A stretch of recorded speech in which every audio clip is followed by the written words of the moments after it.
हाँ जी। तो आज की वीडियो में मुझे एक बहुत ही सेंसिटिव से टॉपिक के बारे में बात करनी है, which is how to love someone deeply and truly.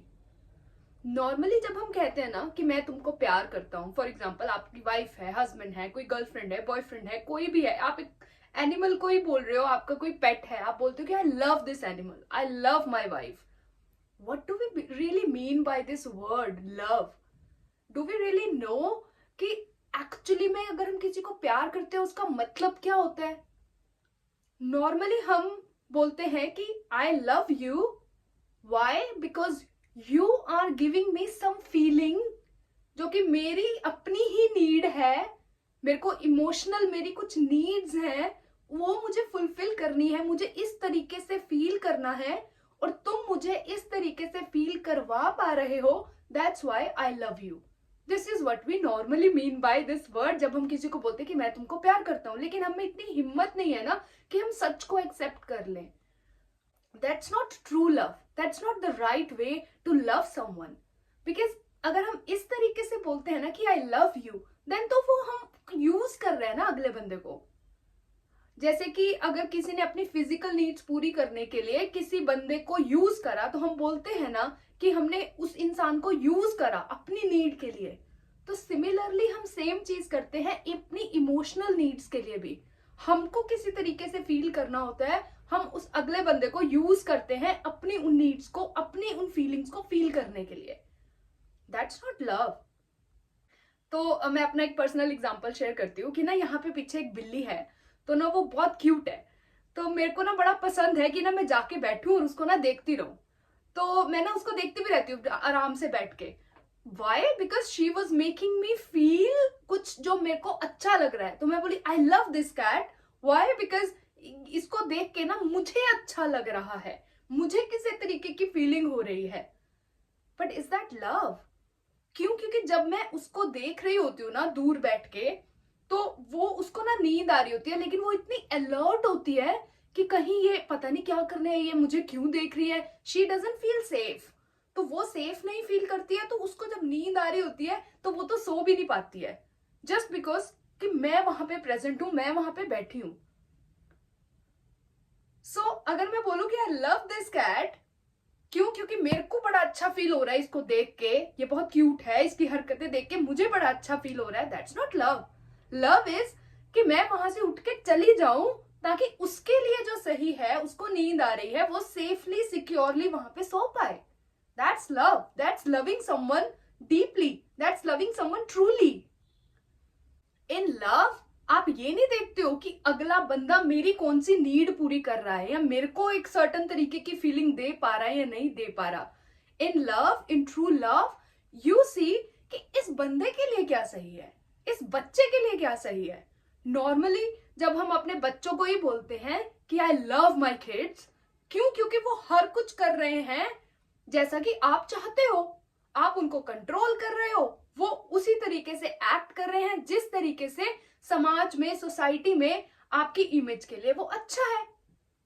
आपकी इमेज के लिए वो अच्छा है। आप लोगों से आपको वाहवाही मिल रही है, कह रहे तुम्हारा बच्चा तो बड़ा अच्छा है, तुम्हारा बच्चा तो ये, तो आपको वो फीलिंग मिल रही है, तो आप बोलते हो कि I love my kid, I love my बच्चे। द मोमेंट आपके बच्चों ने कुछ ऐसा करा कि अब आपकी जो वो फीलिंग आपको मिल रही थी, एक सेटिस्फेक्शन आपकी इमेज में, एक आपकी ईगो में बढ़ावा हो रहा था, सोसाइटी आपको प्रूव कर रही थी दैट यू, आपने बड़े अच्छे बच्चे पैदा करे हैं। अगर आपके बच्चों ने कुछ ऐसा करा जो कि उस चीज से अलग है, तो आप फिर बोलने लग जाओ कि now I hate my kids, मेरे ऐसे बच्चे तो होने ही नहीं चाहिए, ये वो। Is that love? That's not love. वो तो हम यूज कर रहे हैं ना अपने बच्चों को अपनी इमेज में बढ़ावा डालने के लिए, ताकि सोसाइटी में हमारी इमेज बड़ी यहाँ पे चढ़ के रहे। अगर आप सच में अपने बच्चों को प्यार करते होगे, तो आप तो ये देखोगे ना कि इस बच्चे के लिए क्या सही है, ये एक लाइफ है, इसके लिए क्या सही है।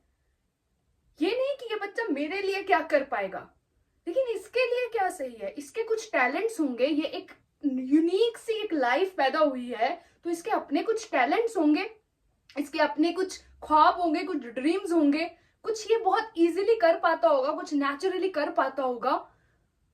ना कि हम उसको इंजीनियर, डॉक्टर, लॉयर कि तुम यही सारी चीजें करो, जो तुम्हारे अपने टैलेंट्स है वो गए भाड़ में। इससे नहीं तुम्हें ना पैसे मिलेंगे, ना सोसाइटी में कोई तुम्हारी रिस्पेक्ट होगी। तो उसके जो नेचुरल टैलेंट्स हैं उसको तो हम कभी बढ़ावा देते ही नहीं है। So that's not love. In love you से कि इस बच्चे के लिए क्या सही है, ना कि ये बच्चा मेरी इमेज के लिए अच्छा है या नहीं, मेरे को एक सर्टन तरीके की फीलिंग दे पा रहा है या नहीं, मेरे बुढ़ापे की पेंशन बनेगा कि नहीं। No no. अगर आप किसी फ्लावर को प्यार करते हो तो आप उसको तोड़ते नहीं हो, उसको पानी देते हो। उसके लिए जो सही है, उसकी फ्यूचर के लिए जो सही है, उसके लिए क्या सही है, आपका सारा दिमाग, आपका सारा इंटेंशन इस चीज पे होता है कि इसके लिए क्या सही है। अगर आप अपनी वाइफ से, अपने किसी रोमांटिक रिलेशनशिप से अटैच हैं, प्यार नहीं अटैच्ड हैं, तो यही देखेंगे कि ये बंदा मेरे को एक सर्टन तरीके की फीलिंग दे पा रहा है। जब तक दे पा रहा है तब तक आप बोलोगे कि अच्छा आई लव यू। जब उसने ये वो फीलिंग आपको कहीं और से मिलनी स्टार्ट हो गई तो फिर आप इसको जाने दो, तो प्यार खत्म। तो अब प्यार का ऑब्जेक्ट बन गया ये। क्यों? क्योंकि अब वो जो सेम फीलिंग है वो आपको यहां से आ रही है। जो बच्चे होते हैं वो खिलौनों के साथ करते हैं।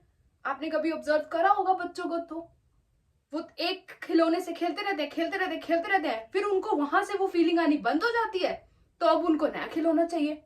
Because it is all about, ये जो सारा ड्रामा है, it is all about feeling. आपको कोई सर्टन फीलिंग फील करनी है बस। अपने आप से आप कुछ भी करने लगे हो ना, अपने आप से ये सवाल पूछो कि मैं क्यों करूंगा, और उसको 5 लेयर डीप जाने दो। आस्क 5 वाइज कि अच्छा मेरे को ये क्यों करना है, ये मेरे को क्यों करना है, ये मेरे को क्यों करना है, अच्छा इससे ये होगा। फाइनली जो आपके पास आंसर आएगा ना, वो आंसर यही होएगा कि it make me feel this way. मेरे को खुशी चाहिए। खुशी is what for us. Happiness मतलब क्या? कोई फीलिंग, कोई सेंसेशन ही तो चाहिए आपको अपनी बॉडी में। It all boils down to the feeling. तो जब बच्चा होता है वो खिलौनों के साथ कर रहा है, जब वो बोर हो जाएगा, उससे कोई फीलिंग नहीं आएगी, तो वो खिलौना शिफ्ट कर देगा। जब हम बड़े हो जाते हैं तो हम सेम चीज जो है लोगों के साथ करने लग जाते हैं। The love is giving someone your total attention. उस इंसान को देखना, ना कि उसकी जो इमेज आपने बनाई है, अपनी कंडीशनिंग, मेरी, my wife, my kids, my pet, my, उसकी इमेज देखने के बजाय जो इंसान आपके सामने है उसको अपनी अटेंशन देना, उसकी क्वालिटीज को देखना, उसके टैलेंट्स को देखना, और उसको अप्रिशिएट करना, उसको एक्सेप्ट करना कि तुम जैसे हो, अच्छे बुरे, तुम्हारे अच्छे पार्ट्स भी I accept, and then I accept your shadow, I accept your darkness, तुम्हारे बुरे पार्ट्स भी मैं एक्सेप्ट करता हूं।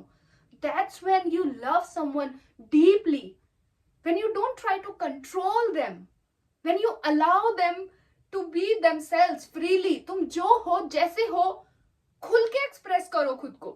And I still love you when I see you fully and I allow you to be yourself। That's when you love someone truly, deeply। In true love, you want to be of service to others, be it your family, be it your wife, husband, kids, pets, or the entire world। When you say you love the world is my family, then you want to be a service to the world। कि दुनिया के लिए क्या अच्छा है, ना कि मेरी इमेज के लिए, मेरी ईगो के लिए, मेरे लिए क्या अच्छा है, नहीं, दुनिया को क्या चाहिए। That's when you love everyone deeply। That's when you accept every person as they are। चाहे वो अपना अच्छा पार्ट दिखा रहे हैं, चाहे वो बुरा पार्ट दिखा रहे हैं, भी लाइक इसकी कंडीशनिंग के अकॉर्डिंग ये जैसा भी एक्ट कर रहा है, ये और तरीके से एक्ट नहीं कर सकता, इसके बस में नहीं है। And I still love you. That's the expression of true love. So हम अपनी बॉलीवुड कंडीशनिंग के अकॉर्डिंग एक्ट ना करें कि कोई हमें आके पूरा करेगा, आई एम इनकम्प्लीट, और यहाँ पे कहीं मेरा कोई सोलमेट है जो कि इस दुनिया में घूम रहा है, वो मेरे को पाएगा तो फिर हम कंप्लीट हो जाएंगे। No, you are complete and whole. That is the new belief that you have to create. अगर आपको सच में हेल्थी लव चाहिए या हेल्थी रिलेशनशिप चाहिए, there is no one coming to save you or to complete you or to make you whole। You are already whole and complete, and this person has to be whole and complete। and then when you come together you create a healthy relationship. You see कि अच्छा इस इंसान की qualities क्या है, जो भी qualities हैं, जैसा भी ये इंसान है, इसको मैं इसके तरीके से एक्सेप्ट करता हूँ, और ये इंसान कहे कि जैसा भी ये इंसान है इसको मैं इसके तरीके से एक्सेप्ट करता हूँ, जो भी ये है, I allow you to be you. And then when you come together, you create a healthy relationship. And that healthy relationship serves as a strong bond for your family and for the entire world.